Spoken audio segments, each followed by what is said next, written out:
Crime होने से पहले ही अलर्ट कर देगा। अमेरिकी अदालतें भी यह पता करने के लिए प्रिडिक्टिव आई टूल का इस्तेमाल करती हैं कि जेल में बंद कोई अपराधी बार बार क्राइम तो नहीं करेगा। अनिल नायर 2002 में स्टीवन स्पीलबर्ग की एक साइंस फिक्शन फिल्म आई, नाम था माइनॉरिटी रिपोर्ट। फिल्म की कहानी साल 2054 के अमेरिका की है, जहां क्राइम होने से पहले ही उसका अनुमान लगाने वाला सिस्टम मौजूद है। इस सिस्टम के चलते आपराधिक घटना होने से पहले ही आरोपी अरेस्ट हो जाते हैं। क्या असल दुनिया में ऐसा मुमकिन है? वास्तविक जीवन में अपराध पर रोक लगाने के लिए ऐसा सिस्टम अभी तो मौजूद नहीं है, लेकिन हम तेजी से तरक्की कर रहे हैं। System alert. मुंबई रेलवे ने नियम तोड़ने वालों की पहचान 2019 में 15% से बढ़ाकर 2023 में 40% कर ली है। यहाँ चेहरे की पहचान यानी फेशियल रिकग्निशन सिस्टम का प्रयोग करके आंखों के बीच की दूरी समेत तमाम फीचर इकट्ठे किए जाते हैं और उन्हें एक डेटाबेस में स्टोर कर दिया जाता है। जब कोई अपराधी बार बार स्टेशन में प्रवेश करता है तो ये सिस्टम उस चेहरे को डेटाबेस में ढूंढ लेता है और पेट्रोलिंग स्टाफ को अलर्ट कर देता है।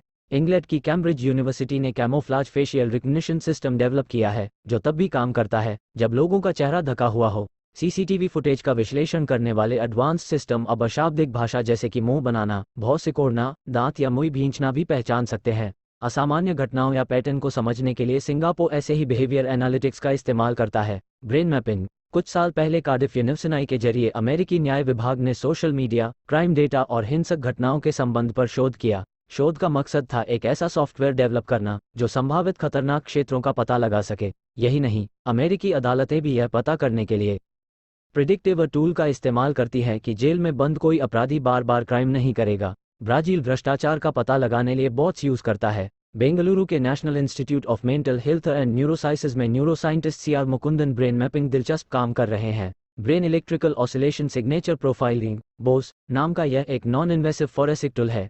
एब्सोल्यूट रियलिटी एआई ऐसे तरीकों के लिए सहमति की आवश्यकता होती है।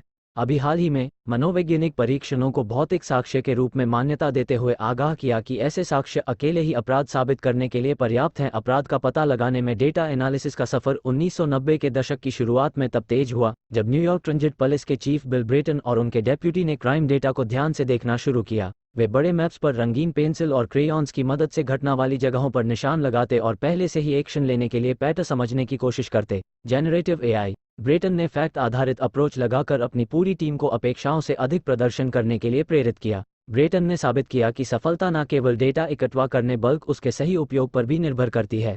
इससे टीमों और संसाधनों का बेहतर इस्तेमाल हो सकता है। जरा सोचिए, प्रिडिक्टिव पुलिसिंग के लिए जेनरेटिव आई की ताकत से अब क्या क्या हासिल किया जा सकता है। इससे उम्मीद भी मिलती है कि प्रौद्योगिकी में प्रगति की मदद से निथारी हत्याकांड जैसे जघन्य अपराध के गुनहगार बख्शे नहीं जाएंगे। लेखक वॉशिंगटन डीसी के पोचुलेंस NSTITUTE में सीनियर फेलो हैं। कॉमन रूम इसे तब इस्तेमाल करते हैं जब पारंपरिक तरीके काम नहीं आते। इस तरीके में आरोपी को 32 इलेक्ट्रोड वाली एक टोपी पहनाई जाती है और उसे आंखें बंद करके शांत बैठने को कहा जाता है। इसके बाद पहले से रिकॉर्ड उसके सवाल जवाब चलाए जाते हैं और फिर विद्युत आवेगों को फिगर तो पैटर्न पर रिकॉर्ड किया जाता है। इसमें निर्दोष लोग के अलग तरह का पैटर्न दिखाते हैं।